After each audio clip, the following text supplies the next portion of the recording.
haven't chatted. I didn't know that she was going to be back and ready today. That is fun. Oh, and we're live. I can see.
While we're figuring that out, why don't you send me live and while okay, perfect. Perfect.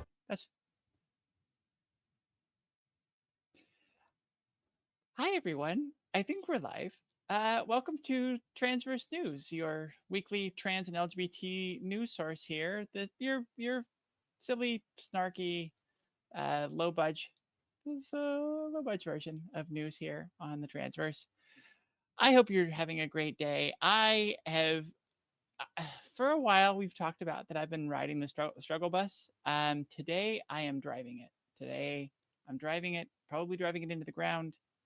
You don't usually see me with headphones. I haven't even got my headphones switched over yet. I don't have the headphones or the headphones. Good God. See, I don't have the brains. That's what I don't have. I don't have the headlines and the sources and the images done yet, which we've got a fair bit of stories here. So I'm going to do that. We're still talking to Alexis, who has popped in and trying to figure out if she's going to be ready to do more of her project 2025. And Willow Mist is asking about Wednesday. Yes, I'll go ahead and promote that. Willow Mist is going to be on Wednesday doing a builder's block. She has been working on some off-brand Lego floral pieces, and she's got a really pretty one. I will bring up the. I'll figure out how to share the image in a little bit. If nothing else, you can look for it tomorrow on the Transverse Instagram, and I'll put the promo up there. In the meantime, I'm going to work a little bit and get our butts ready for this show, and then we'll go ahead and do it. I just don't like starting super late and leaving y'all with nothing, and yet I am not ready yet. So it'll be fun. Oh, there is Alexis. No audio from you yet. So when you're ready, chime in and let me know. I'm going to be just working and chatting with the chat here. Okay. Mm.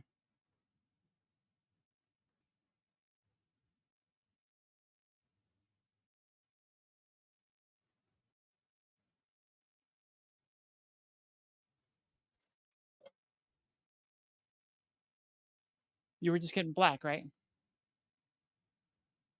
Okay.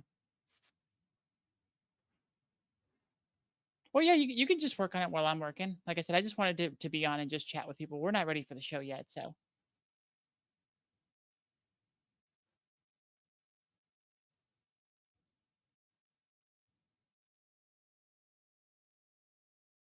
okay. Yeah, that should be fine. That's very weird though. I wonder why studio mode is not working. I don't know. Can you all hear Kari when they chime in? Um I'm always curious about that. Let's see. So perfect. Okay, good.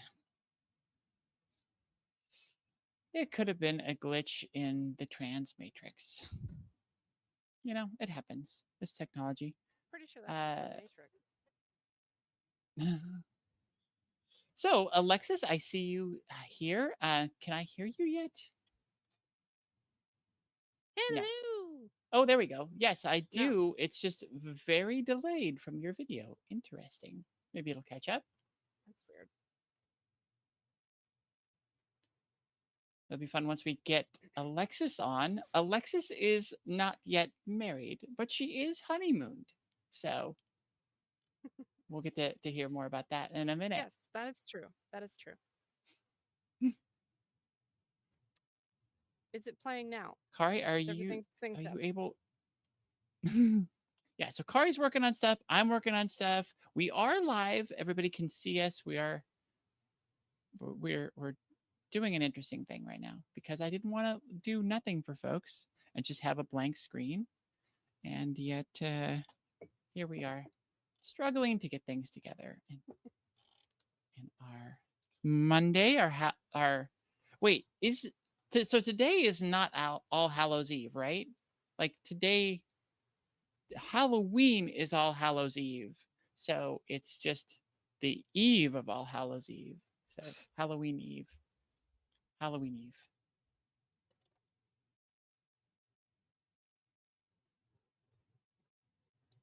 Nice. That is very good. I see both of us up there. Hello. Everybody can see Alexis now. 1 second. I am down. Okay. I can move.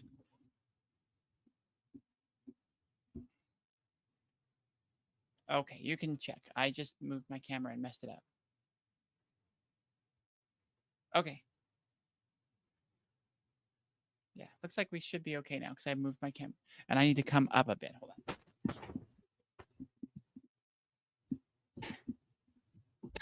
There we go. It's just very hard to take the weight, all of the weight off the chair to get the chair to raise up.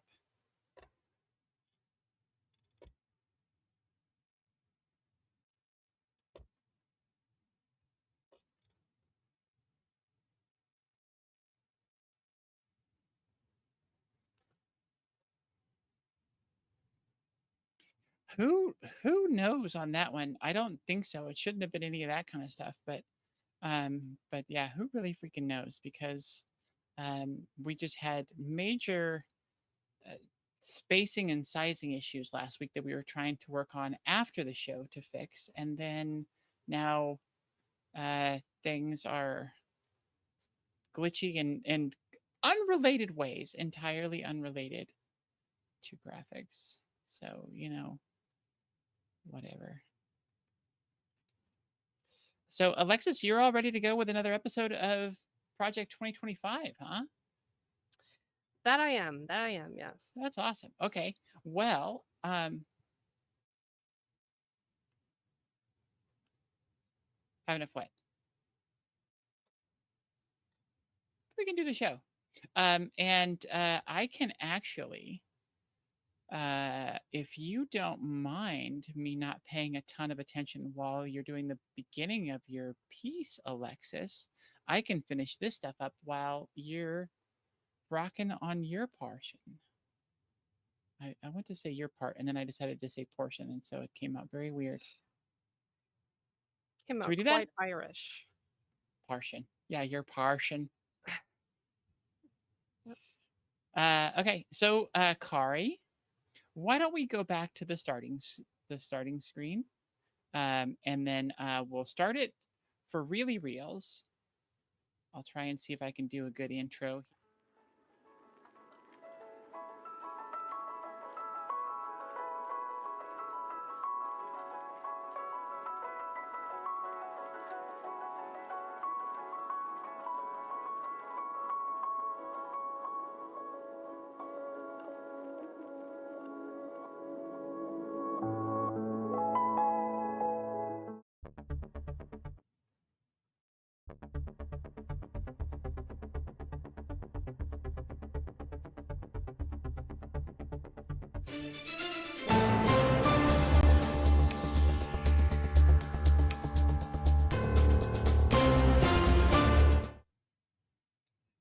Hi, everyone, and welcome to Transverse News, your weekly snarky and fun LGBT and trans news source here on the Transverse. You're catching me on sort of a sloppy pajama day. I still have my headphones on. I've forgotten to take those off and get that set up. It's a loose show tonight, but we wanted to make sure we still do the show for you because it's very important that you're caught up on the news, what's going on, even though we do put, like I said, kind of a fun, snarky spin on things. Um, Along that line, and talking about something that is very serious and very important, but again, with a lot of fun put into it in her writing. Let's switch over to showing Alexis and continue our series of Project 2025 exposés that she writes and performs for us. Take it away, Alexis. Hi. So, first of all, as you can tell, I am now back from my honeymoon, and it was a great time. We went to California. We left a day early to see the solar eclipse, actually, at the point of annularity because it was just south of us. We drove through the redwood forest and actually through a redwood. It was a tourist trap. Do not recommend. Um, we ended up going on this wine tour in Sonoma, during which I got very drunk because Tabitha didn't want a lot of her portions of wine, and so I got them. And we toured Alcatraz, which was really cool. And we just spent a lot of great time together. So it was really a great week. And I do apologize for being missing in action last week as well. So anyway, with that out of the way, let's get back into the Heritage Foundation's Mandate for Leadership, otherwise known as Project 2025, and conservatives' plans to rip the country apart at the seams from every possible angle. So, we've already discussed their plans to initiate a transgenocide and revoke all LGBTQ plus and reproductive rights. So, let's move on to their attacks on our immigration systems. Isn't that just, it's going to be a fun time. It won't be. Sorry. Just spoilers. So, on page 8 of the document, we see the following basis for all of these attacks. I know it'll sound very familiar, but stick with me. Quote, bureaucrats at the bureaucrats at the Department of Homeland Security, following the lead of a feckless administration, order border and immigration enforcement agencies to help migrants criminally enter our country with impunity. Now, this passage is fascinating, not only because it portrays just how willfully dishonest these people are, but because the truth of the matter may actually come to a shock to a lot of Republicans out there, and not in a good way. At least, not if you're one of those people who actually gives a damn about, let's call them human rights and basic decency and other humanitarian concepts, which are completely anathema to a truly startling and absolutely depressing number of people out there. And the number keeps on growing by the day, it seems. Free Palestine. Anyway, it might come as a shock to people who still like our current war criminal president, but Joe Biden hasn't exactly been a beacon of progressivism when it comes to the handling of our southern border. In fact, one might say he's actually been pretty horrible. While he has spoken out against and tried to stop the fascistic, cancerous wart on America's anus that is the state of Texas from using razor wire to maim, permanently disfigure, and potentially even drown other human beings, and while he finally got around to dismantling Trump's Title 42 policies after repeatedly defending them in court, the Biden administration fought to instill new border policies that are arguably just as bad. Biden's current policies, among other things, prevents asylum seekers from requesting asylum after crossing the border at any place other than a designated point of entry, which is not how things are supposed to work and is indeed creating an insurmountable backlog at the border.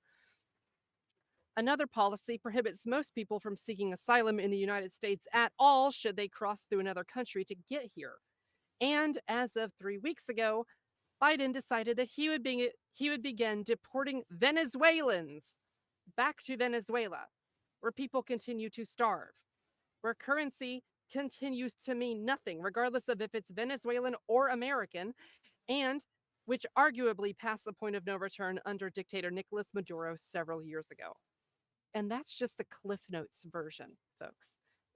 So the next time some Republican disingenuously claims that Joe Biden is throwing the border open to anyone searching for a better life, you can shove all of this in their faces and say, ha, see, Biden's actually doing exactly what you want him to do, you borderline or actual ethno nationalist. You? Anyway, where were we? Oh, right. The reorganization of the Department of Homeland Security and the subsequent empowerment of ICE. Yeah, so in chapter 2, entitled The Common Defense, I roll here, the authors of this rag argued that the Department of Homeland Security should be dismantled and reorganized into a behemoth meant to once again empower ICE. Quote, and this is a long one, there are a lot of long ones in this episode, spoilers again. U.S. Customs and Border Protection should be combined with the Immigration and Customs Enforcement, U.S. Citizenship and Immigration Services, the Department of Health and Human Services, Office of Refugee Resettlement, and the Department of Justice Executive Office for Immigration Review and Office of Immigration Litigation into a standalone border and immigration agency at the cabinet level, more than 100,000 employees, making it the third largest department measured by manpower. The Federal Emergency Management Agency should be moved to the Department of the Interior, or if combined with the Cybersecurity and Infrastructure Security Agency, to the Department of Transportation. The U.S. Coast Guard should be moved to the Department of Justice, and in time of full-scale war and or threatening the homeland, to the Department of Defense. The U.S. Secret Service should be divided in two, with the protective element moved to the DOJ and the financial enforcement element moved to the Department of the Treasury. The Transportation Security Administration should be privatized, and the Science and Technology Directorate should be moved to DOD, and the Office of Countering Weapons of Mass Destruction be moved to the FBI. So, if you're wondering how on God's green earth any of these moves make any sense at all, I can't tell you. It's pretty senseless. Moving the Coast Guard to the Department of Justice? Moving the Office of Countering Weapons of Mass Destruction to the FBI and not keeping that as its own separate entity? Privatizing the fucking TSA. And give it to who? Elon Musk? Look, maybe you like the idea of Homeland being dismantled. I don't know. But I do know that it isn't being done in anything approximating good faith because, yet again, the entire plan is to turn whatever is left of Homeland into an absolute behemoth whose core mission will be brutalizing people of color. A fan of that, I am most definitely not. So let's see what else they say. Quote, and again a long one, prioritizing border security and immigration enforcement, including detention and deportation, is critical if we are to regain control of the border, repair the historic damage done by the Biden administration, return to a lawful and orderly immigration system, and protect the homeland from terrorism and public safety threats. This also includes consolidating the pieces of the fragmented immigration system into one agency to fulfill the mission more efficiently.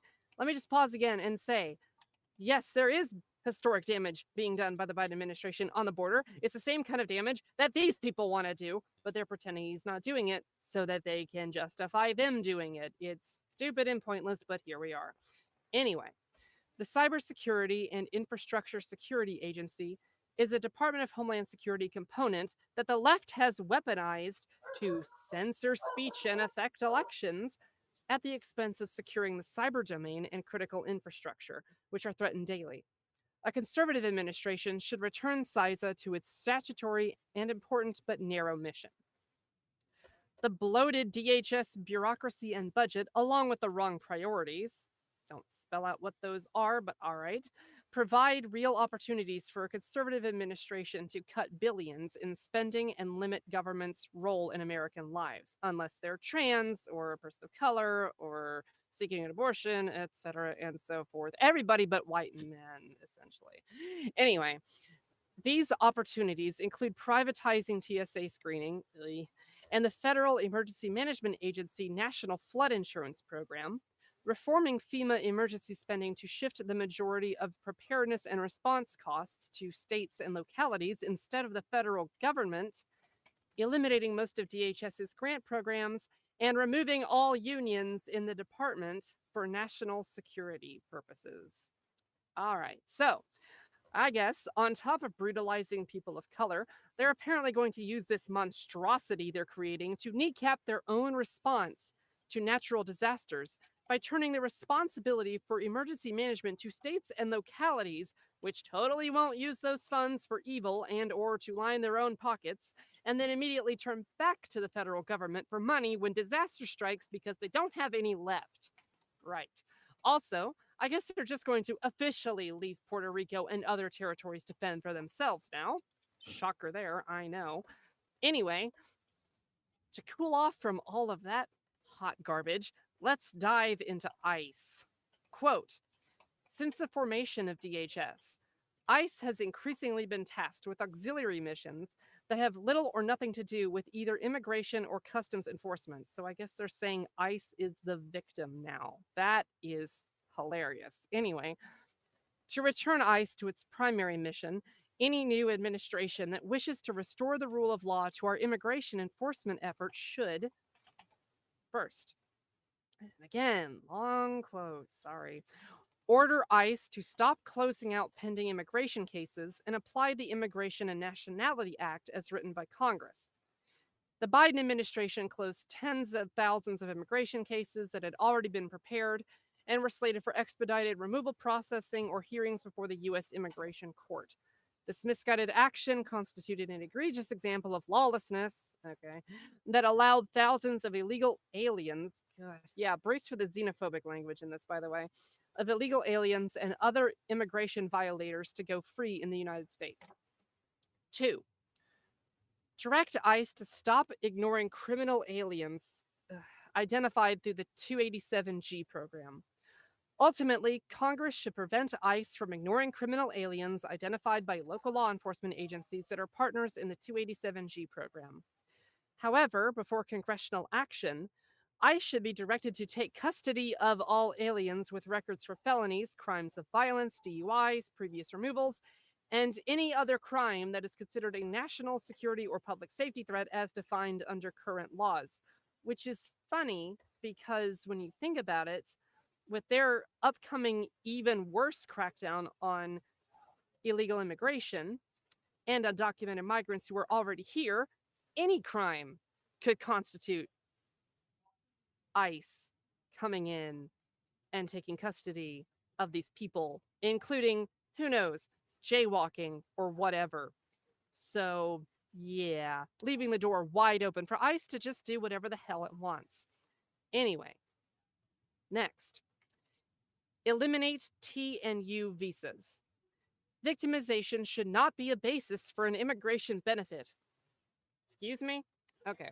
If an alien, Christ, who is a trafficking or crime victim is actively and significantly cooperating with law enforcement as a witness, the S visa is already available and should be used.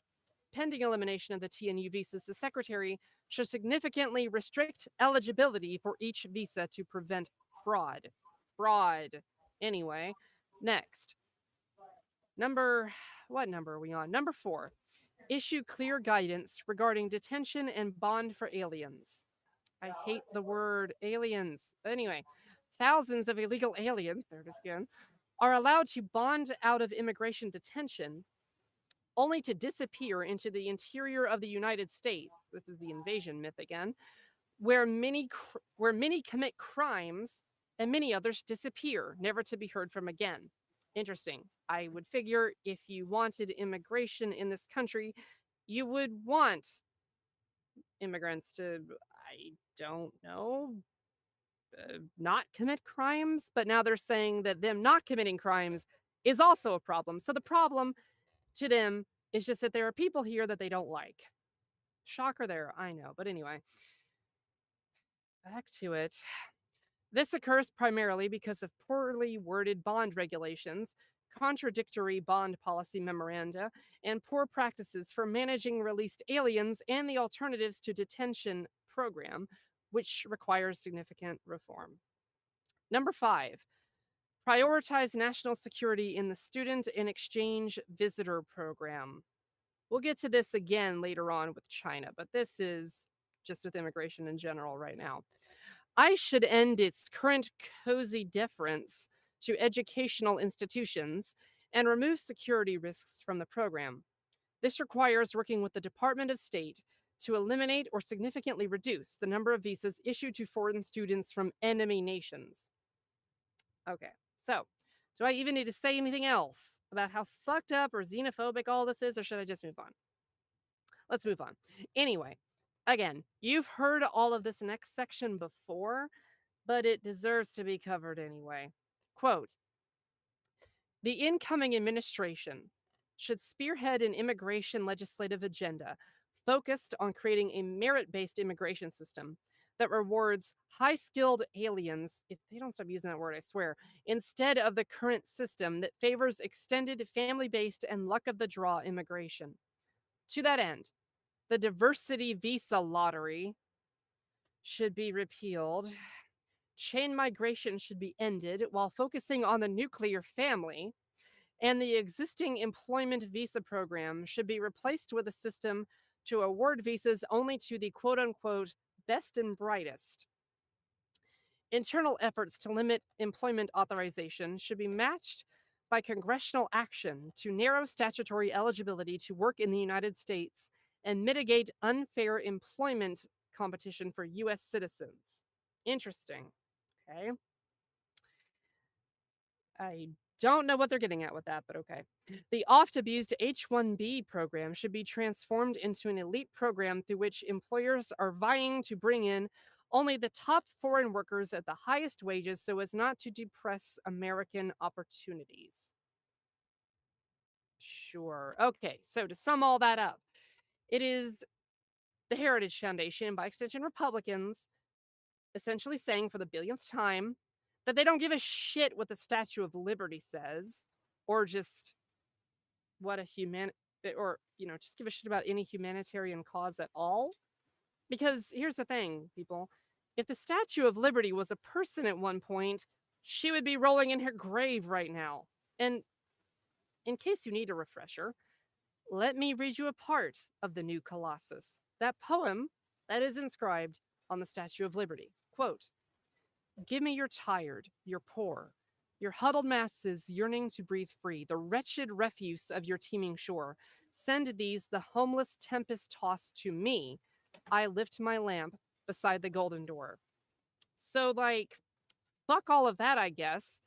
Anyway, let's wrap part 1 of our coverage of immigration by reading off a list of proposals the Heritage Foundation wants Congress to propose. Rank these policies from 1 to 10 in the chat if you would like, 1 being the least fucked up and 10 being Trump. Okay. Quote, Title 42 authority in Title 8.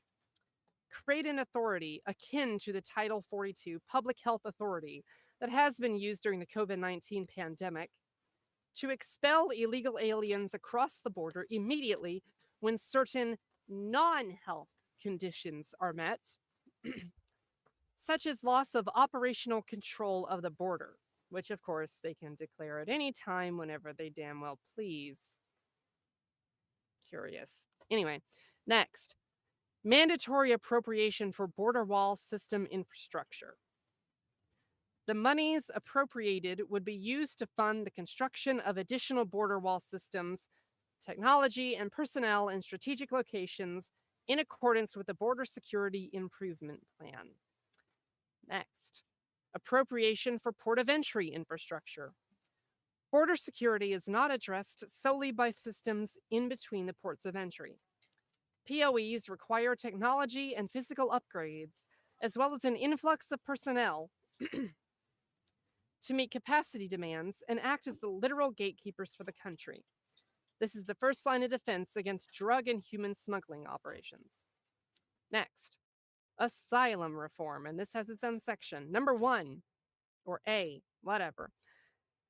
The standard for a credible fear of persecution should be raised and aligned to the standard for asylum. It should also account specifically for credibility determinations that are a key element of the asylum claim. Two, or B, if you're keeping track, because I'm not. Codify former asylum bars and third country transit rules. Hey, that's the thing that Biden is doing already, actually.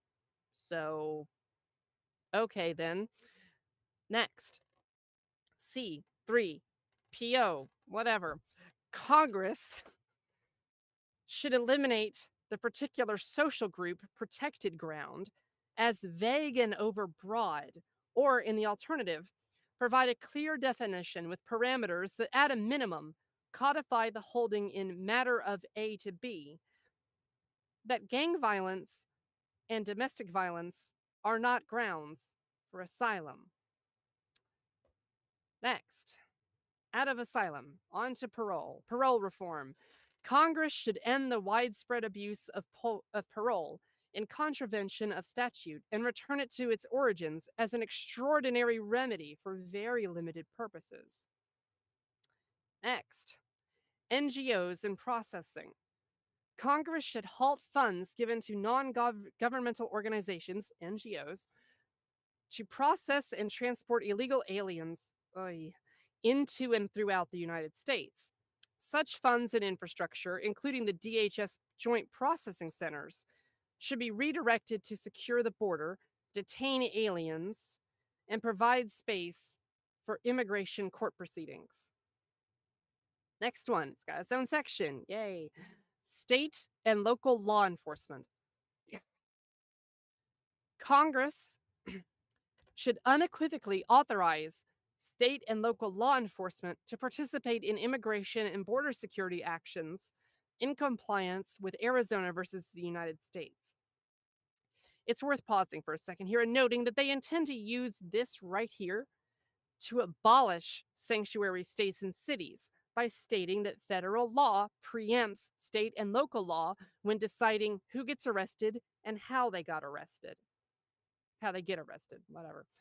Two, Congress should require compliance with immigration detainers to the maximum extent consistent with the 10th Amendment and set financial disincentives for jurisdictions that implement either official or unofficial sanctuary policies. So, once again, punishing sanctuary cities and states for trying to keep human beings safe and alive. Just let that sink in. And now that it's done that, prosecutorial discretion. I said that weird, but whatever. Congress should restrict the authority for prosecutorial direct discretion to eliminate it as a catch-all excuse for limiting immigration enforcement. And finally, mandatory detention. Congress should eliminate ambiguous discretionary language in Title VIII that aliens may be detained and clarify that aliens shall be detained. This language, which contrasts with other shall detain language in statute, creates unhelpful ambiguity and allows the executive branch to ignore the will of Congress. All right, so once again, we have covered a decent amount of the immigration issues, quote unquote, raised by the Heritage Foundation in this 920-page piece of shit document. But it is not over. It does not end here, which is exactly like it has been with our other subjects, transgenocide and abortion care and same-sex marriage and same-sex rights and existence and everything else. Everything that we've covered deserves a part 2, 3, 4, and 5. because they never stop going on about these things and doing their absolute best to terrify everybody who is, again, not a white cishet man, probably not even a non Christian white cishet man. But anyway, the reality is this is a mess. Once again, they are looking to uproot immigration and asylum in every single possible way that they can. And again, it's interesting that they take issue with immigrants that don't commit crimes as well. Is that a pretense for ending all immigration from places they don't like? I don't know, but probably, given how xenophobic Republicans were in 2016, were in 2020, and especially how they are now. Watch any Republican debate if you can stomach it, and you'll see what I'm talking about. Overall, I think the goal here for us is to, I don't know, maybe try for the billionth time to get Biden to, I don't know, stop being an asshole to immigrants on his own and like maybe codify some things that would maybe stop things like this from happening. Obviously, you can't stop the restructure of DHS, but maybe you can put a stop to some of these other things in advance. But something tells me Biden won't do that. I don't know what that might be. It's just a theory. Well, thank you for that, Alexis. The update on the first part of the update on the immigration policies put forth in suggested in Project 2025. I had one interesting one thing stuck out to me more than anything else in that, and that was basically I got to paraphrase it because I don't have all of it down, but removing the president's ability to ignore the will of Congress. I felt that that was a very interesting statement, the way that stood out, especially since what we've talked about a lot in Project 2025 is increasing the power of the presidency, solidifying, bringing a lot more things directly under the president's control, and basically vastly increasing the amount of power that the president has. So I just wondered if you had any thoughts on that yet, could talk about that uh, juxtaposition, that contrast, that contradiction. Yeah, I mean, it's a very interesting contradiction. And it's not even one on which fascism can thrive because it's saying that the executive branch can't ignore Congress. So Hmm. I think that's rather interesting that they phrased it that way. Not entirely sure what that's all about, but whatever. Um gosh. It just I don't know. I have had more than enough of all of these attempts to just destroy people's lives, which is literally what this entire document is about, is just destroying people's lives over and over again. Hmm. And I mean, yeah, that's what a dictator does. So, and what a dictatorial regime would do, if you want to be more specific. So, yeah, it's not a great time for anybody that's marginalized in any way in the United States. And once again, this just goes to show that they only intend to make it worse. Hmm.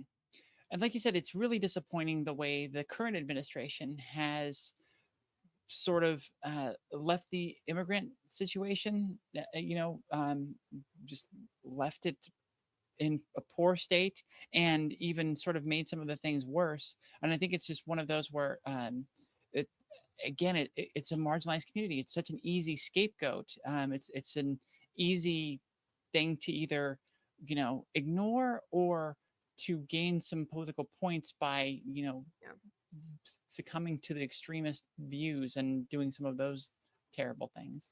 exactly. It's another instance of Biden trying to be a centrist on every single possible thing, even when he really shouldn't be.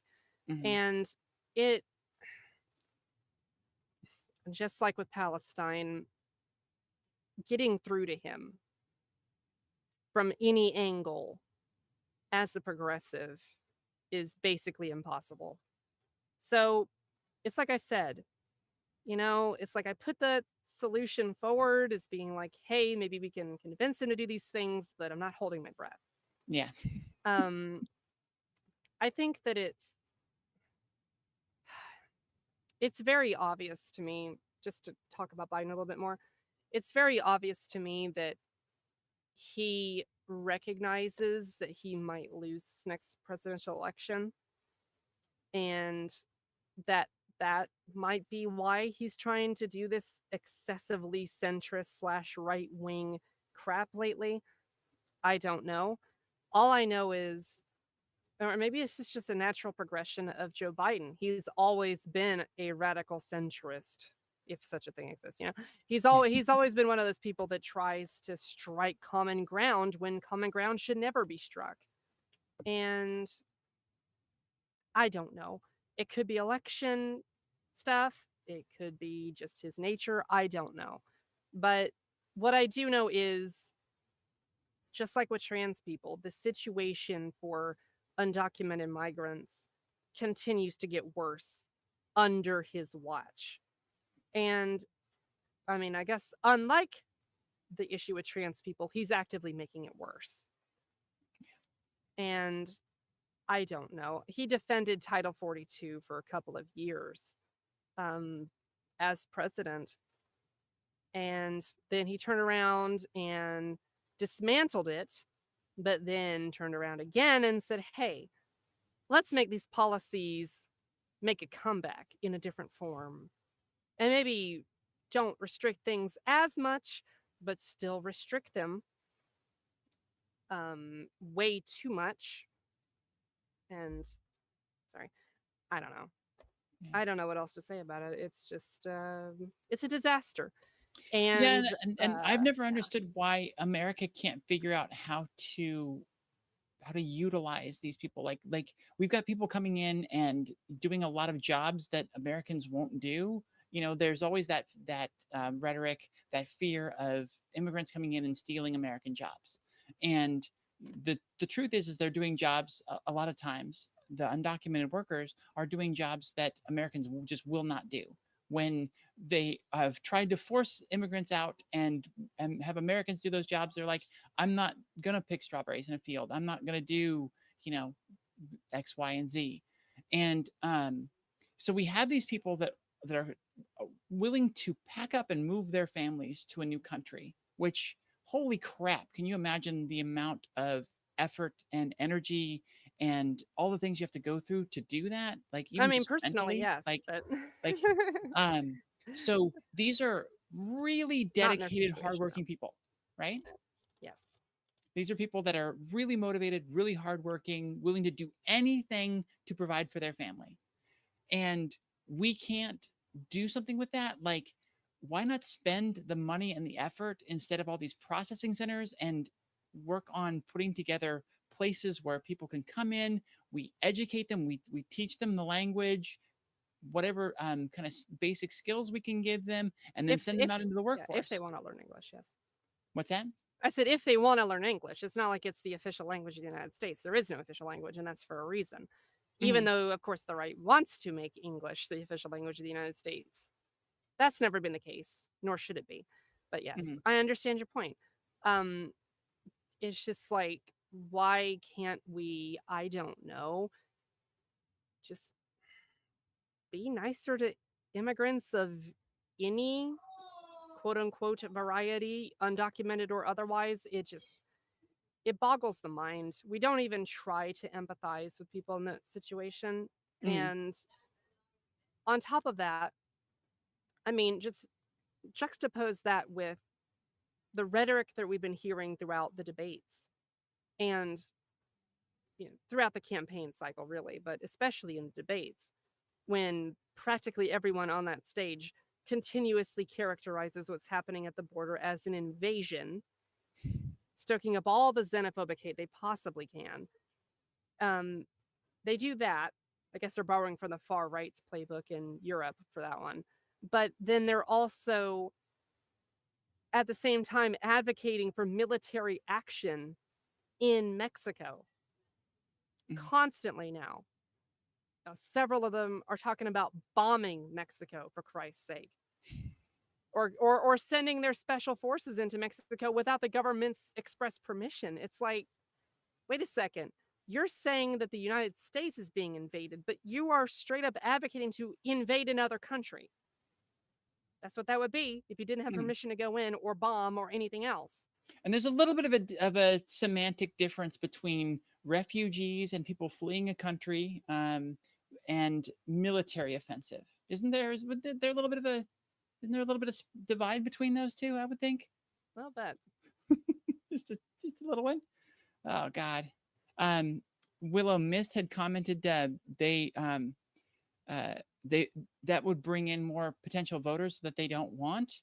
I heard a piece the other day that Hispanic male voters, because of their strong Christian and mainly Catholic um, leanings, that a lot of them are voting Republican, Oh, yeah, it's and true.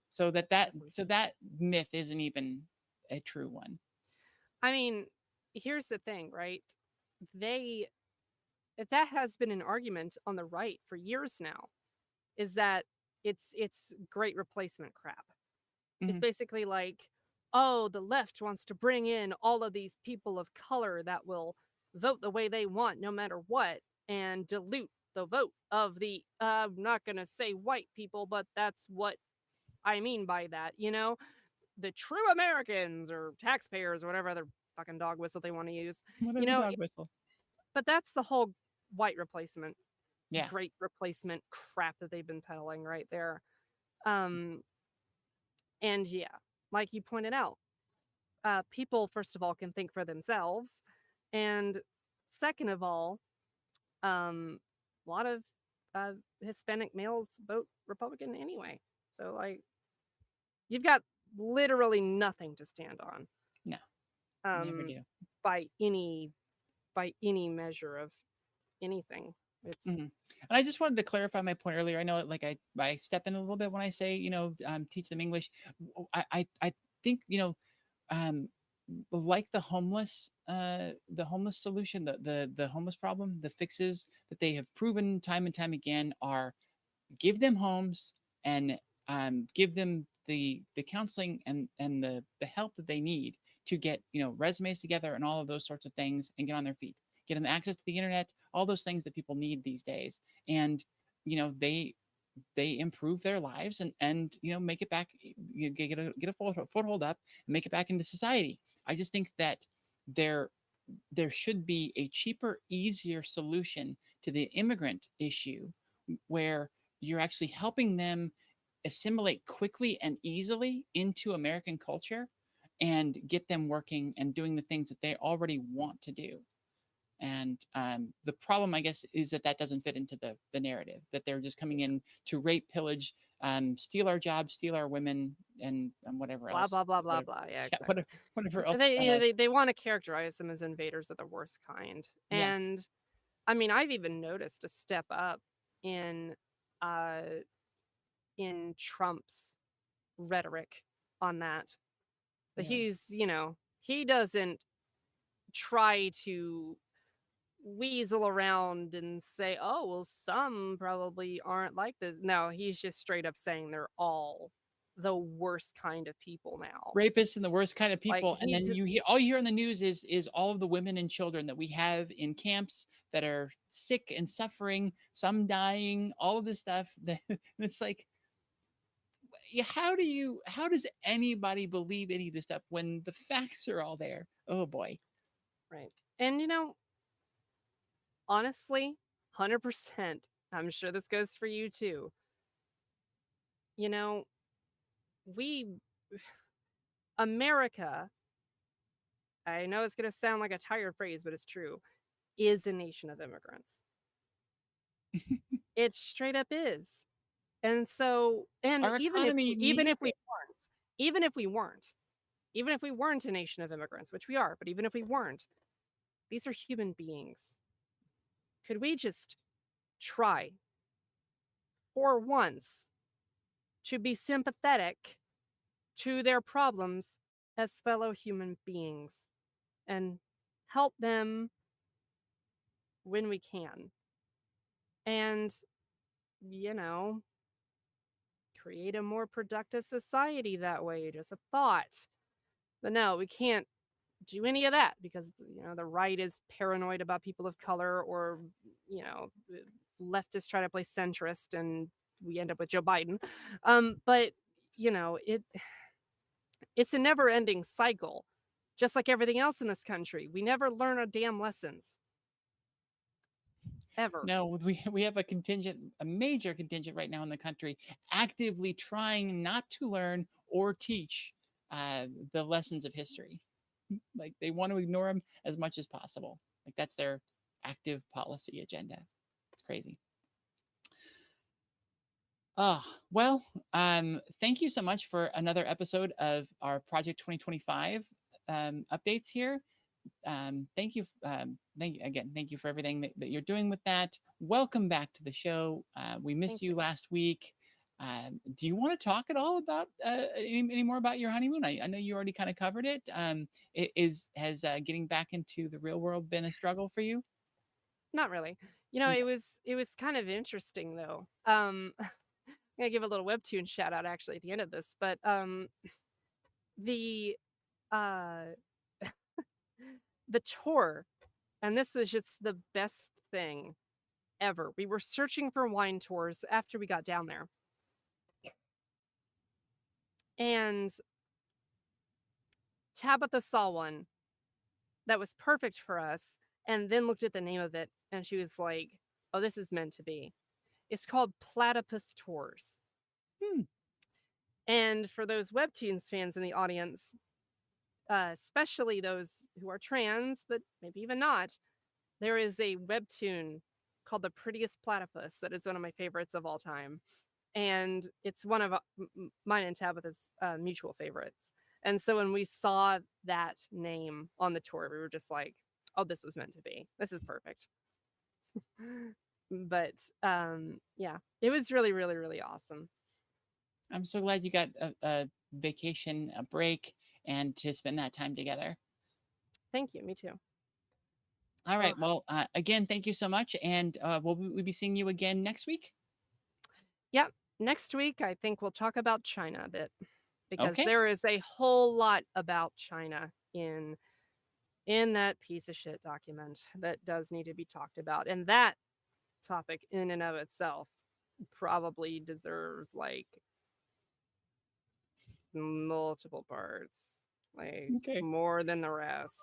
Because I'm really curious and nervous about why China would have such an outsized section of this document. I'm a little bit well, terrified. I We'll mean, see. it's kind when you think about it, it makes sense. It's just like, there's international tensions between the US and China. There's them constantly blaming the Chinese for coronavirus. There's Mm-mm. them, um, everything bubbling up with Taiwan, which kind of falls into the first thing I said with the international conflicts. Um, there's a whole lot of xenophobia. I think that's the term for it. Okay. If I'm correct about that. Correct me if I'm not, but I'm pretty sure it's called xenophobia if it's specifically about China. But regardless, xenophobia, there's a whole lot of that um going on inside this document from multiple angles. Okay. Um so yeah, it's not gonna be a fun time. But then again, when have any of these segments been fun exactly? No. At least we're talking about another country and not just absolutely trampling or removing the rights of citizens of the United States. Like that's a little bit of an improvement. Hmm, Slight. let's see. I was right. Xenophobia. That's what I thought. Okay. You know your stuff. Well, I All just right, didn't want to Alexis. get I didn't want to get the term wrong. All Anyways, right, Alexis. Thank you so much. Have a great night. thank you. You too. Bye everyone. All right, let's jump into the regular part of our show. Jump into our stories. I do not have a lot written tonight. I know last week I was able to get everything written, which felt super good. But today we'll be doing a little bit of reading. Uh, just to let you know, Kari, I did get headlines and images done, so we should be ready to go with the regular stuff. Should we take a break though first? We should probably take a break. Let's take a Kari's asking for a break. Let's take a quick break and we'll be back with the regular portion of the news. Thank y'all.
Hi, everyone, and welcome back. I think we've got everything sorted out, so we should be good to go. I wanted to address one thing first. You may notice what I'm wearing here. My girlfriend is a very, very huge Texas fan, and is excited about the Rangers and wants to get me on board as much as possible, I support her. I do, and I hope her team wins. And we've had a lot of fun watching. Um, I am not a Rangers fan though, on my own right. So I wanted to throw that out there. I'm an Orioles fan, and so I'm still upset a bit. And there's a bit of a burn that I'm feeling in wearing this, like, but well, it'll be fine. The game will only be on for a couple hours. I'm gonna go make some dinner after this, and we'll have some fun. But I wanted to point that out. Like, don't confuse what you're seeing here. Don't read too much into it. Let's put it that way. That silliness out of the way, let's go ahead and jump into the main portion of our show. Thank you first for everyone who is contributing bits and being super awesome in chat. It's wonderful to have you all here. As always, thank you for just being you, being awesome, and being here with us tonight. I want to also, as we're tangenting already, we're already off the rails, that we are live for the first time on YouTube simultaneously. Because if you heard recently, Twitch relaxed their rules that you cannot that you cannot stream to multiple channels because of the Twitch agreement. They have loosened that rule, and now we can stream to YouTube and wherever else. So we'll be doing more of that very soon. It's very exciting. It was completely unannounced on YouTube, but we're going to be doing it, and it'll be awesome. Hopefully, we'll get in front of more people finally, and more people will get to see what's going on in trans and LGBT news. Very exciting stuff. So, yes, welcome to our YouTube audience that's out there. I do have the chat open. It's going to be hard for me to respond to you. I will try here and there, but um, but welcome in. Now for a sample of what the show actually is, not just me here talking about news, actually talking about the news. In our first story, it's a very positive one. The Michigan State House has approved a ban on the gay and trans panic defenses, which is very awesome. The ban passed 56 to 53, not super awesome because that's a tight freaking margin in the Democratic-led party line vote. It is expected to pass the Democratic-led Senate, barring any procedural barriers. So while gay and trans panic aren't officially legal defenses, defendants use them to help mitigate their sentences for murder. They're usually essentially claims of temporary insanity, diminished capacity, or self defense, in which murderers say they flew into a lethal rage after a gay or trans individual sexually propositioned them, threatening their sense of safety and identity. Threatening your sense of identity because a gay person hits on you is the weakest. The I mean, it just shows such a weakness of character. To be able to use that as a murder defense to get a lighter sentence, that needs to be banned really badly because first off, it's just ridiculous. That makes no sense. But then also, like, you're you're that fragile?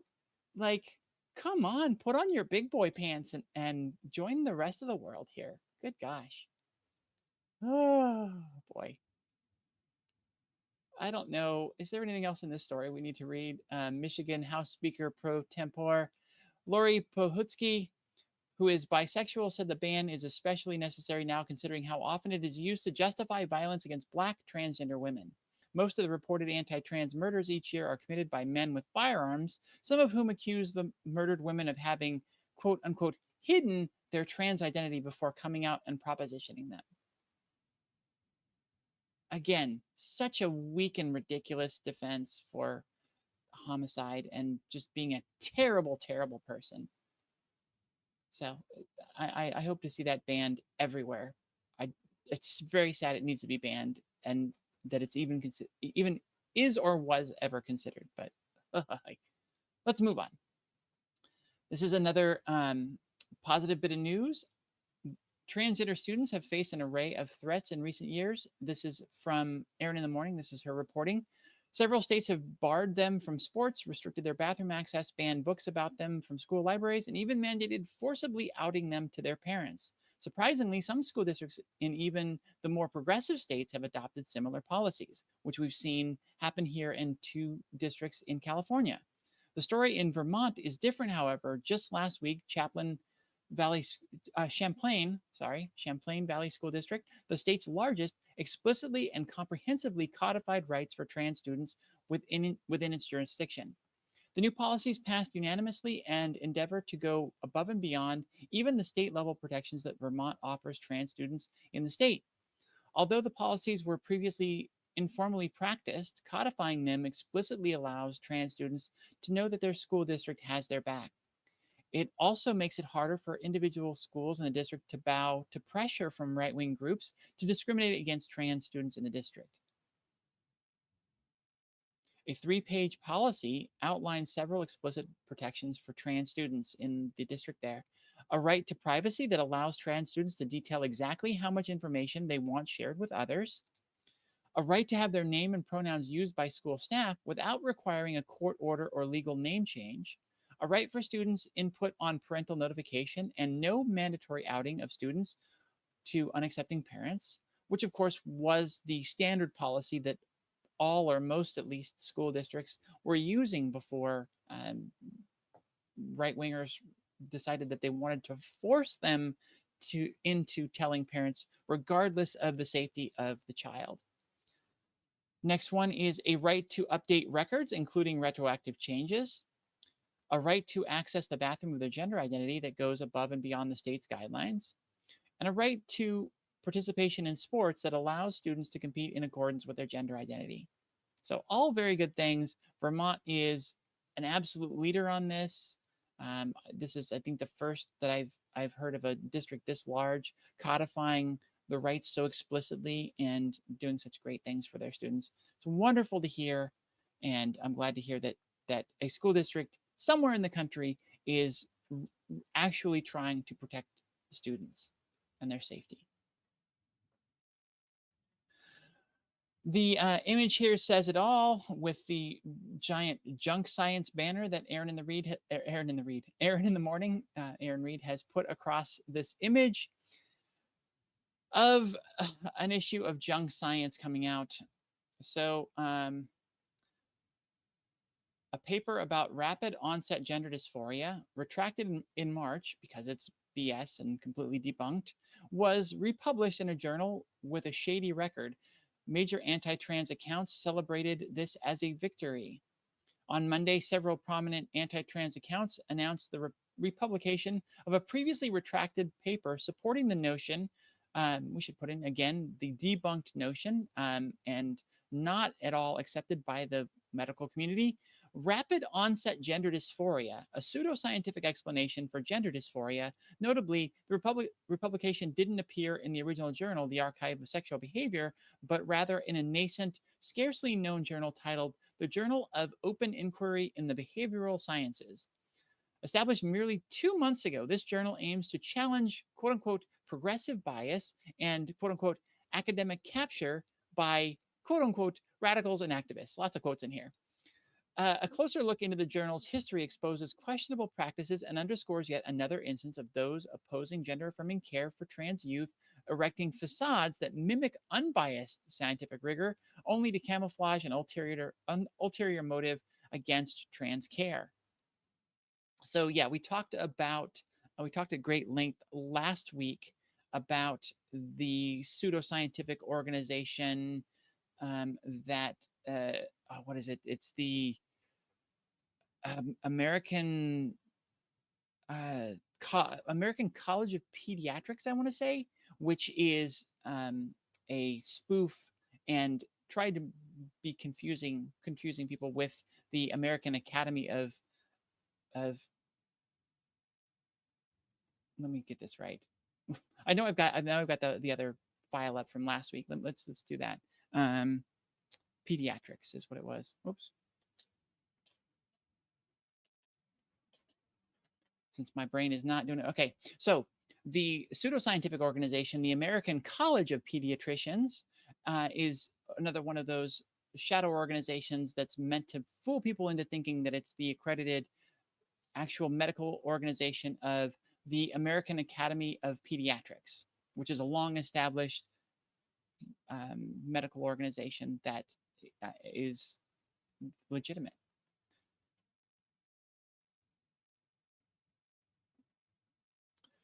The journal article titled Rapid Onset Gender Dysphoria Parent Reports on 1,655 Possible Cases was published by researcher Michael Bailey. Bailey is widely known for publishing harmful theories of trans identity, blah, blah, blah, blah, yada, yada. Let's see. I had seen in this article or one of the other ones, and this is one of the main points I want to make before we move on, that the reason parents a lot of times believe in this radical idea of rapid onset gender dysphoria is because the gender dysphoria exhibited from their child, expressed by their child, comes at them suddenly because the child has been dealing with it, trying to understand it, trying to fight it for many years. And it takes a while for them to feel safe enough to come out to their parents. And when it comes in what they're seeing a trend of a lot of news and a lot of articles and all of these policies coming out against transgender people. So they're thinking that there is some sort of epidemic that's going on currently because while this is happening, their child has come out to them.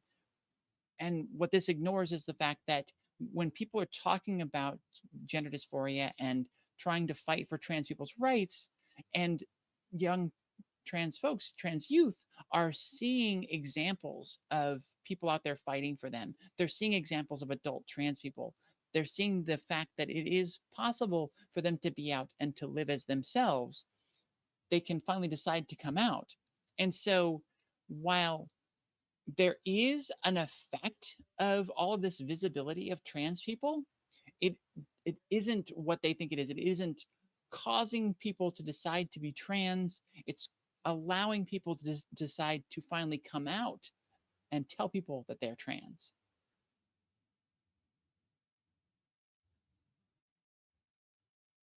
So it's one of those conspiracy theories from the right that is based in something that is real, but takes it in a completely incorrect and opposite an opposite direction from what is actually happening. Let's move on to our next story, which is not correct. How did these get out of order?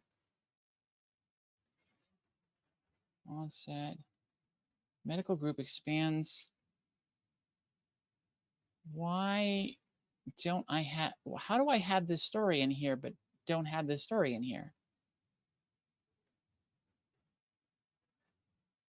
That is bizarre. Is this not?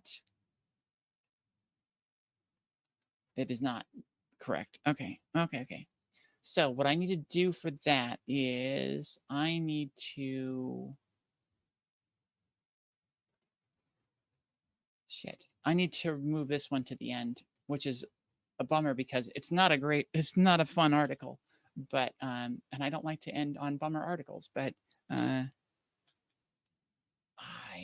it's the only way I can fix this. So Kari, give me a sec to get you some new headlines and sources. Sorry, folks, just a quick pause as you know, the glitchy stuff just happens all the time. It's a complicated process to make things smooth, and they never end up turning out that smooth, do they?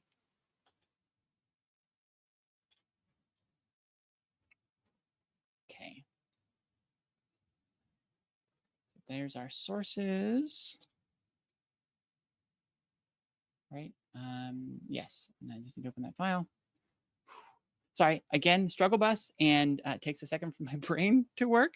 You saw that where it just sort of shorted out for a second there? Okay. Do you want to save changes? Yes. Okay, and then I need to just make sure I have that article open and grab that image and put it at the end. And we'll be ready to go. Oh, please give me an image. There we go.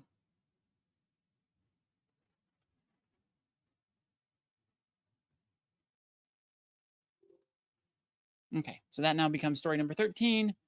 And hopefully the headline will update for this story at some point during while I'm giving the story. Moving on. Okay. So yeah, go ahead and head to that next story again, Kari, the one with the pregnancy test as the image, and we will jump into it. Like I said, hopefully the headline will catch up at some point because the file is updated. I can check it here. Yeah, yeah. So Kari's computer just takes a second sometimes to catch up to the updates. It's fine. It's fine. It's totally fine. So the headline here will eventually read, hopefully, medical group expands definition of infertility to include same-sex couples. The American Society for Reproductive Medicine Practice Committee has announced they are updating the definition of infertility to be more inclusive. The new definition will include single people and same sex couples. It will consist of anyone needing medical interventions, quote, in order to achieve a successful pregnancy, either as an individual or with a partner, unquote. We made it explicit that lack of access to the kind of gametes you need is a condition deserving a treatment, Sam Tipton, ASRM's Chief Advocacy and Policy Officer, told CNN. This is the reason you may need medical assistance to build your family. It can be because your fallopian tubes don't work, or it could be because your sperm don't swim, but it could also be because you're single or because you're in a relationship with a person who doesn't have the kind of gametes you need. They don't have the pieces to put together to make the puzzle, to fill the puzzle, to finish the puzzle is the word I was looking for. Those are legitimate. Great recovery, Emily. Those are legitimate causes of infertility and they need to be treated accordingly. So what this does is this expands the definition of infertility to include people who may actually be fertile, but because of their life situation, don't have access to the situation to be able to have children. Either they're single and don't have a partner and don't want to just go out and slum it at a skeezy bar, or they, their partner might be infertile or their partner is, doesn't have the right parts to make a baby with them. So that's really good news because that is very supportive and affirming of LGBT and trans couples and will allow a lot more people to get access to care they need, will make it cheaper and easier for them to get fertility treatments. And that is very, very good news. And the headline caught up. I didn't see when it did, but it did, and that's all that matters. I got to start this next one off with a massive apology, y'all. I am not known as the best person when it comes to a calendar, and I kind of miss things a lot. Where are we in our stories? Am I on the wrong file? Hold on, I'm lost.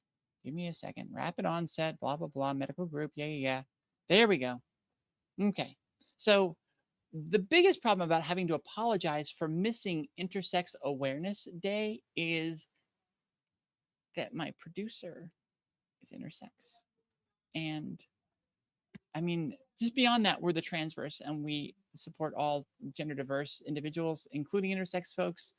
There was one year, I think it might have been 2022, if not 2021, where I was really good about staying up and putting together graphics and celebrating via social media the days of the other identities, not just the trans days.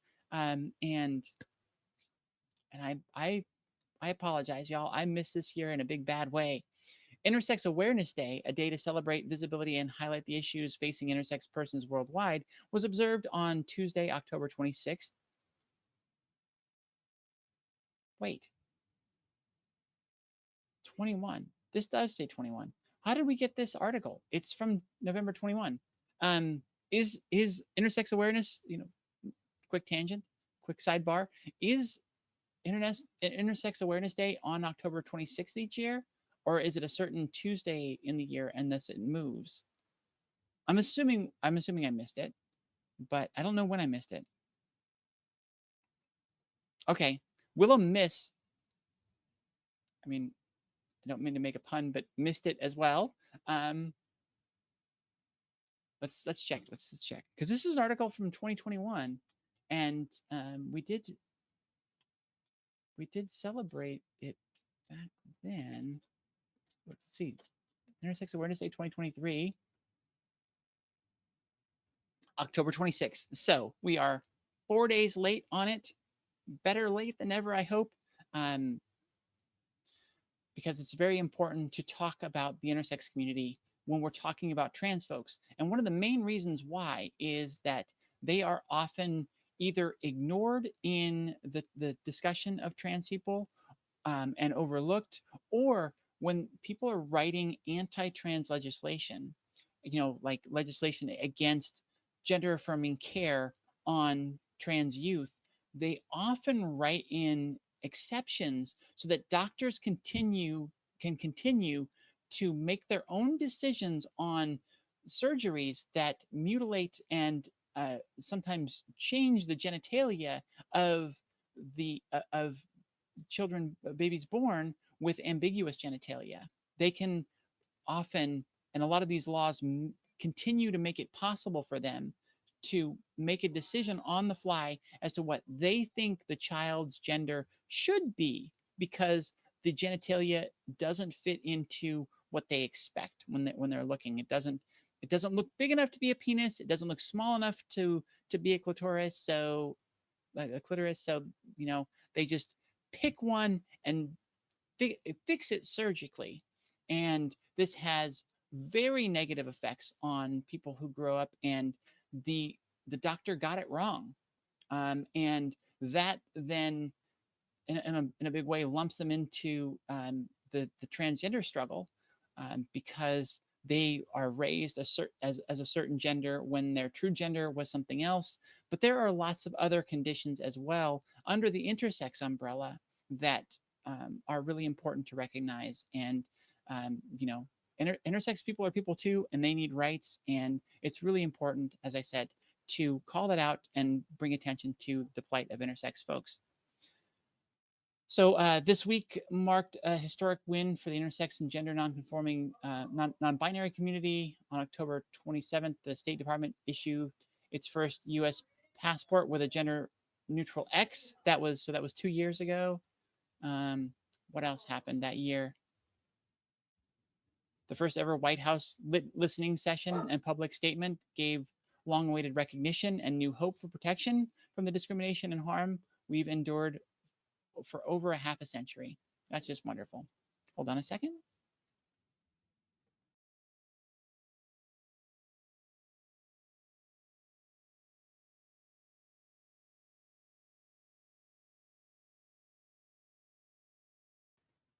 Sorry about that.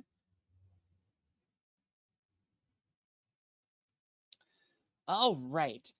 Okay. So this is a fun one. This will be a fun one. Marjorie Taylor Greene got smacked down finally, and it's very fun. So an out lesbian lawmaker yesterday blasted. When was this article? I want to make sure that if it's, yeah, it was 3 days ago. Oh, this is an opinion piece. I usually try to grab neutral articles. So this is an MSNBC opinion piece. Of course, this is a very opinionated show, but still, I want to put that caveat out there. An out lesbian lawmaker yesterday blasted Georgia Representative Marjorie Taylor Greene in no uncertain terms. Becca Balint, a first-term Democrat from Vermont, moved to force a vote on her resolution to censure Greene. Addressing Congress, Balint laid out the many reasons why Greene deserves censuring. And yeah, she really tore into Greene. I wrote down some of them here. She said, whereas Representative Marjorie Taylor Greene has repeatedly fanned the flames of racism, anti-Semitism, hate speech against LGBT community, Islamophobia, Asian hate, xenophobia, and other forms of hatred. Whereas Marjorie Taylor Greene has repeatedly debased the memories of thousands of victims of the terrorist attacks on September 11th, 2001, by perpetuating conspiracy theories to shift blame and responsibilities for mass murder. Whereas Marjorie Taylor Greene has repeatedly assaulted the foundation of our democracy by perpetuating conspiracy theories relating to the January 6th attack on the Capitol, which sought to halt the peaceful trance of power. It was worse than just halting the peaceful trance of power. They wanted to completely dismantle it and derail it and hang people. They were very violent. Um, and on that, Balin ticked off around 40 grievances against Green. Let's see. She first introduced the legislation in July and suggested that she was moved to try and force a vote after Green, with the permission of new Speaker Mike Johnson, pushed ahead with efforts to censure Democratic Representative Rashida Tlaib. Green had accused Tlaib, who is of Palestinian descent, of anti Semitic activity and, quote, sympathizing with terrorist organizations. Oof. So it's an effort to try and censure Marjorie Taylor Greene before she can cause any more damage and be as Marjorie Taylor Greene as she always is. Leadership will either bring the measure to the floor for a vote or motion to table it. Both of these moves would require majority support. As Republicans control the House, Balin's vote to censure is likely to fail.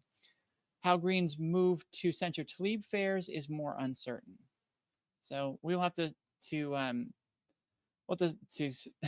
stay up on this and find out what comes of that. But as the headline pointed out, it, people are excited that Marjorie Taylor Greene is finally facing some form of punishment, though it takes a lot to get accountability out of Republicans. So I don't even know this will even amount to a slap on the wrist for her. It'll probably just fire up her base, as usually happens with things like this. I mean, most of her stuff's based on conspiracy theories and lies anyway. So yeah, she'll be able to spin this one.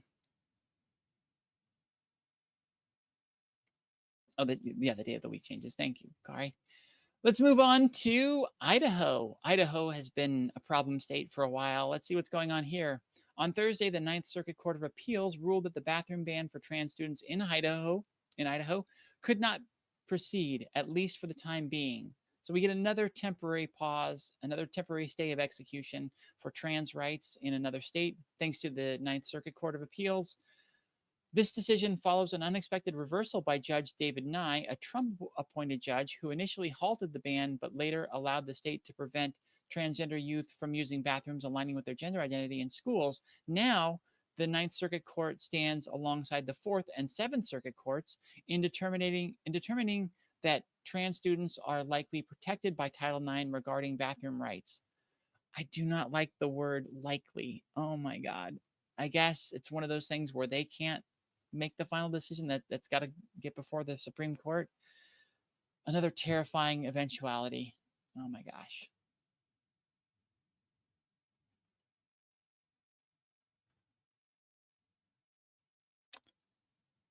Y'all, I think I even said it recently on the show that I was so glad that we have heard the last of the calls of the lie of litter boxes in schools. But we're not done yet. And unfortunately, Missouri, of all places, good old Missouri, is making themselves look like absolute fools. At least a school district in the state of Missouri is, by putting together legislation banning litter boxes in schools.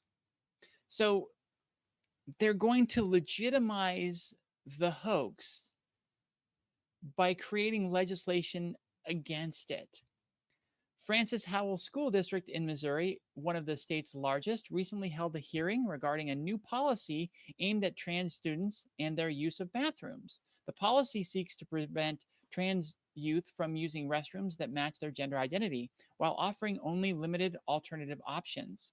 Additionally, the policy contains provisions concerning the presence of litter boxes in bathrooms, a baseless rumor circulated by several far-right anti-trans websites that has been proven to be a hoax.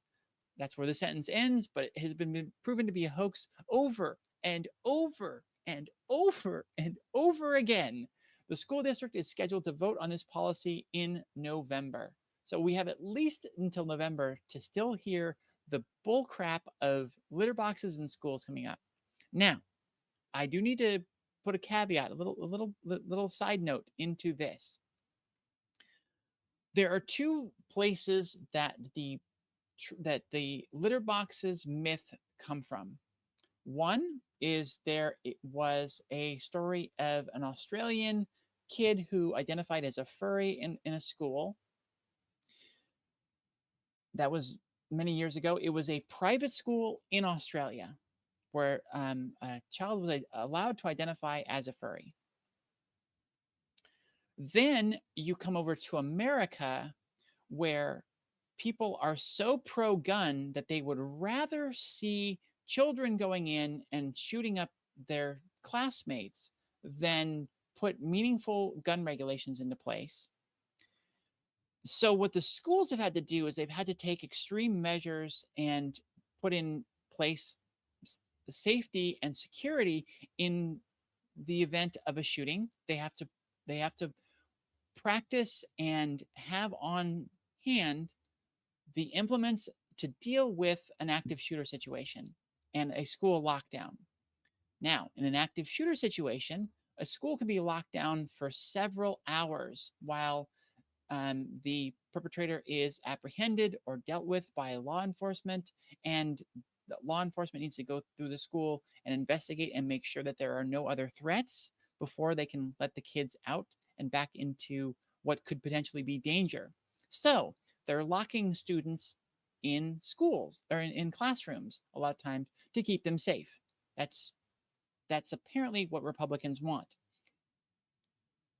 Kids have to use the bathroom kind of frequently. They're smaller, they have smaller bladders, and their digestive tract works very fast, their metabolism. So, one of the solutions that some schools have had to implement is keeping kitty litter on hand so that in a situation like that, students are still allowed to relieve or are still able to relieve themselves without making a horrible mess of the classroom.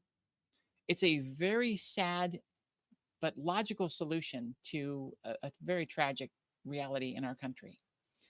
And so those are the two stories that have been conflated and put together and packaged for you as the trans students identifying as not only as trans but as animals and all sorts of other things, and asking to use litter boxes in the restrooms or in classrooms. We've just heard it so many times, but that's where it comes from. Move over to Illinois. Illinois high school stands up to bullies after district postponed their LGBTQ plus musical. We definitely covered this one before. An Illinois school district announced this week that it has reversed its decision to postpone a performance of a musical featuring LGBTQ plus themes. On Thursday, District 300 Superintendent Susan Harkin said the Hampshire High School's production of The Prom will go ahead as planned this spring, following community backlash and an outpouring of support for students in response to postponement.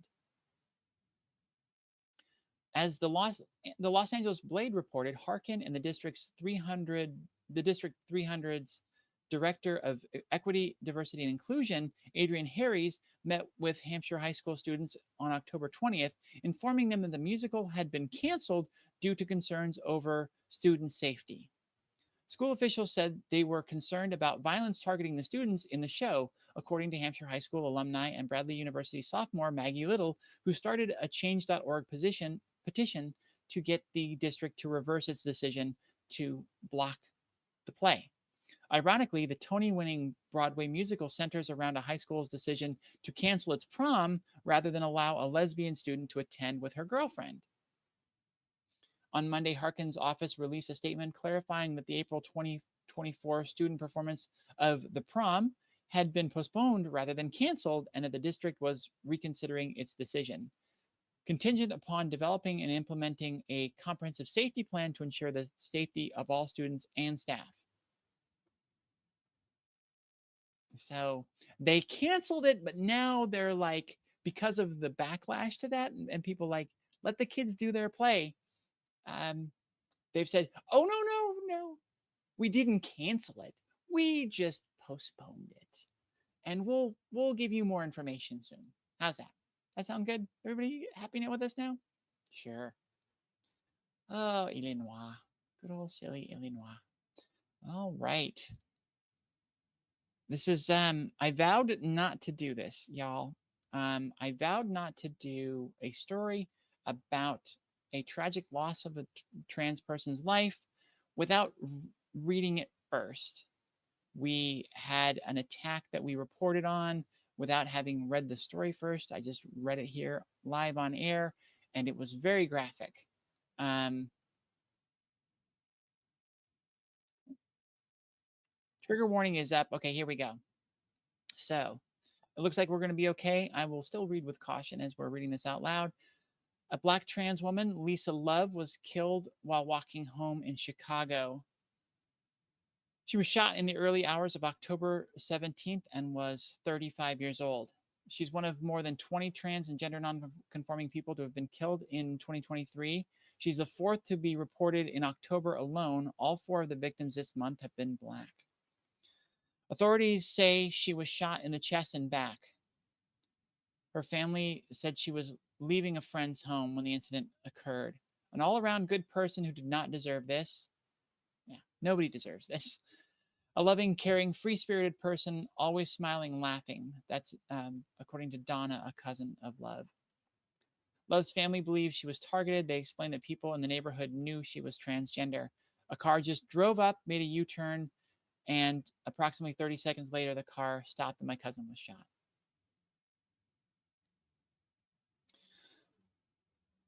So, um, another act of senseless violence against trans people, fueled by people like Marjorie Taylor Greene and their hateful anti-trans rhetoric, these lies of lunacy and whatever else, just insanity, placed upon trans people when it's actually the other side that's crazy. Um, they really try hard to demonize us and belittle us and make us look crazy so that they can perpetuate their policy stances against us and get people behind them. But what that does is it fuels the hate against trans people, and we see more and more violence against the community, and it's a tragedy, and it's very frustrating. This is another person we will have to add to the list of names that we cover on Trans Day of Remembrance, which is coming up on November 20th. I am hosting a local event here in my county. Um, I don't know. I'll probably share more information about that as it approaches. If you know you're near me, if you know you're in Southern California and are curious about our Trans Day of Remembrance event here in my county, send me a message, DM me at Emily Would Go on Discord. Um, Go to our website, thetransverse.net, and go to contact us. There are ways to contact us through there, and the message will get to me. So, um, yeah, it's always so hard to hear these stories of violence against our community, and it's very frustrating that so much of it happens to people who are a minority within a minority. The people of color in our community are vastly are targeted at vastly higher numbers than the more privileged white folks who either live in the are able to live in the communities where there are less guns, there's less violence that just happens naturally, or um, live with less stigma. Targeting people in your own community, it's so frustrating. Let's move on before I digress on this too much. Canadians are protesting the policy forcing the outing of trans kids. The legislation is harmful, they say. Canadians came out in force to rally behind trans youth and protest a policy which would see youngsters forcibly outed to their parents. This was a story I believe we covered last week when the legislation was being put forth. Hundreds of people, including trans kids and their supportive families, gathered in the Saskatchewan cities of Saskatoon, Regina, and Lloydminster in opposition to Bill 137, also known as the Parents' Bill of Rights. Yes, this is a story we covered last week.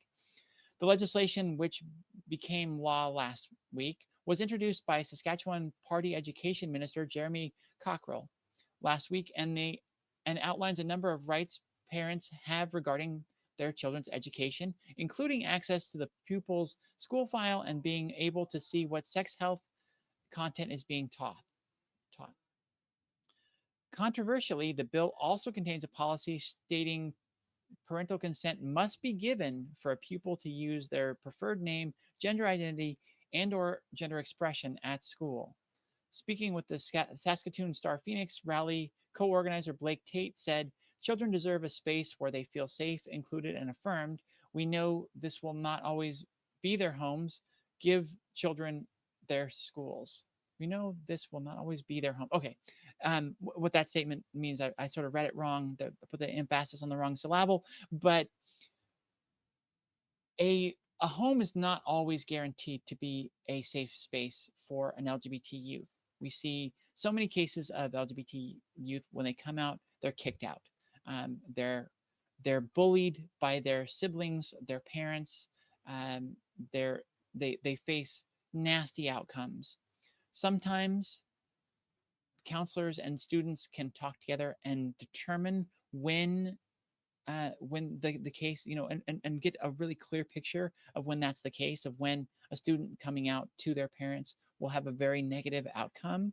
And it's important for their growth and their learning for students to feel completely safe at schools, to feel like they have people, adults at schools that they can talk to and, talk about their issues, school counselors, their teachers. We teach our children that if you have a problem, go to an adult, go to your teacher. These are safe people for you to talk to. They're trusted people, and yet there's so much legislation out there trying to remove that from LGBT kids, and force the administrators to out them to their parents.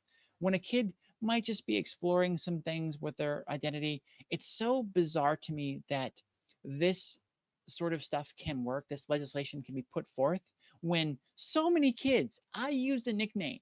I used a name that was not my full legal birth name.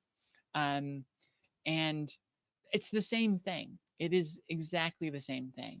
And yet, because it's trans people, they just want to they want to ban it. They want to ban our existence. They want to make life horrible for children. It's unconscionable, and I'm glad that there was a big protest, and hopefully their voice is heard. Moving over to Wales, let's go across the water here. Wales's government has outlined plans to redefine the woman so that trans women are included. This is the first time we've ever heard something like this happening. What's going on here? A draft of the Welsh government's gender quota bills, gender a draft of the Welsh government's gender quotas bill, which is leaked on Sunday, October 29th, and seen by the Telegraph, proposes plans for a gender balanced Senedd by having set equal quotas for male and female political candidates. Oh, Senedd is apparently their term for Senate, I'm assuming. Under this draft bill, the definition of a woman will be updated so that the female quota of candidates may include trans women. Political candidates will be allowed to self-identify their gender when running for Senate, according to the leaked draft. A definition of transgender in the draft bill reads, a person who is proposing to undergo, is undergoing, or has undergone a process or part of a process for the purpose of reassigning their sex to female by changing physiological or other attributes of sex. The draft also suggests that no constituency returning officer would be allowed to challenge or make an inquiry in relation to a candidate's identity. The bill echoes a similar plan put forward by the Scottish government in January that would have made it easier for people to legally change their gender, which was sadly blocked by the UK government, something that we covered at great length here on the show. The leak has had a mixed response from the public. While the trans community and its advocates are pleased with the progressive step forward, anti trans hate groups and so called women's rights groups are up in arms. As if now they're saying that men are going to transition and dress and do the whole thing and present as women to remove women from the political sphere. The paranoia is so big and so great. It's bizarre. Let's move on to our last story. Back over here. Let's reel it back into the United States, um, and talk about this one. The, we have a new Speaker of the House. The Republicans were able to put somebody together. Um, but here's the thing: you thought Jim Jordan and Steve Scalise were bad. Um, oof. Hindsight's gonna change our opinion on them a little bit here when we see what's going on now. Jim Jordan was called a legislative terrorist by colleague John Boehner and was the key architect of the 2013 government shutdown as a means to try and torpedo the National Healthcare Initiative. Steve Scalise, Steve Scalise called himself the David Duke without the baggage. Yes, David Duke, the leader of the long-running hateful white supremacist group in America, the KKK. Well, in hindsight, either of them might have been a better choice for this position than what we got. Unable to unite the party around a single candidate who had come forward, Republicans began grasping at straws and came up with someone the most extreme Christian conservatives were willing to back, and we got Mike Johnson elected. What has this generically named dark horse done in his 6 years in politics? He fought hard and played a key role in trying to defraud the American public by invalidating the 2020 election. He authored a national abortion authored national abortion ban legislation. He authored a national Don't Say Gay bill. He sponsored Marjorie Taylor Greene's bill to make gender affirming care illegal for anyone under 18. He voted against codifying the protections of the Obergefell ruling to protect the right to marry for adult couples. And as it is to be expected with hardline conservatives, he is no friend to undocumented migrants and refugees. Best of all, he is the least experienced legislator to take the role of Speaker. He is a staunch Christian conservative with a perfect record in voting against abortion rights and is very outspoken in his anti LGBT beliefs, particularly against gay marriage rights. Johnson belongs to a camp of hardline Republicans that only support hardline conservative legislation and oppose anything either bipartisan or introduced by Democrats. These are the folks that hold bills, funding, and important military and political appointments hostage in order to push their extreme agenda. The one thing I read about Johnson that seemed somewhat positive, though, was that he wants to decentralize the power of the Speaker of the House and give more of that power to the individual committee chairs. He wants them to have a larger role in decision making, which, again, to my ears, sounds surprisingly democratic. So, oh, he also denied 9/11 first responders health care. Wonderful. He's just a great guy all the way around. And yeah, again, we thought McCarthy was problematic. Jim Jordan and the self-proclaimed KKK leader equal. Um, Steve Scalise, yeah, I think Mike Johnson might end up being worse. We'll have to wait and see, but it's not looking good, y'all. I mean, the government isn't completely um, at a standstill right now. We do have a Speaker of the House, so things can move forward, which is our silver lining. But that's a silver lining attached to a very dark cloud. All right, y'all. Well, I'm gonna call that a show. I've got a Rangers game to go watch and support my girlfriend and her team. And yeah, I need to go make some dinner. I'm tired. I need to detox from some of this negativity from the stories tonight. Oh my god. And yeah, I'm ready to go relax a bit. Thank you all so much over here on Twitch at twitch.tv/the Transverse and on YouTube, youtube.com/the Transverse, for tuning in live to this show and putting your comments in chat. It's been wonderful having you here. Kari's gonna break in and chime in and say something. What you got, Kari? We have a quote of the day to read. I did not have one before the show, but there is one now. Our quote of the day, provided by Kari Aiden. We, the peoples of the United Nations, determined to reaffirm faith in fundamental human rights, in the dignity and worth of the human person, in the equal rights of men and women, and the nations of large and small. Dot dot dot. It did dot dot dot. We have a we have a cliffhanger.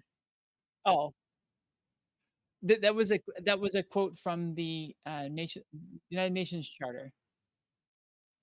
I still don't know if audience can hear you or not.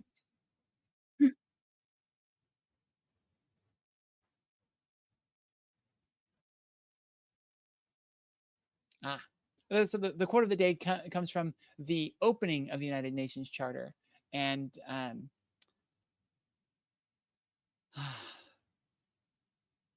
it's sad how much our country isn't following some of that. Mm, it's yeah, it's rough. All right, we need to figure out somebody to raid over to for those of you on YouTube that don't know Twitch very much or aren't experienced with it at all. On Twitch, we're able to raid over to another creator, so we can send our audience who's watching to support another creator. So we're going to go ahead and do that. So in the Twitch chat, go ahead and put in somebody that you love that's live. Okay, we can do that. So for Kari Aiden, I'm not sure if you could hear them in the chat. Probably just coming through my speakers. For Kari Aiden, for the wonderful Alexis Vandam, who is providing us with that great content on Project 2025, I'm Emily Michelle, wishing you good night, good news, and go Rangers. Bye, everybody.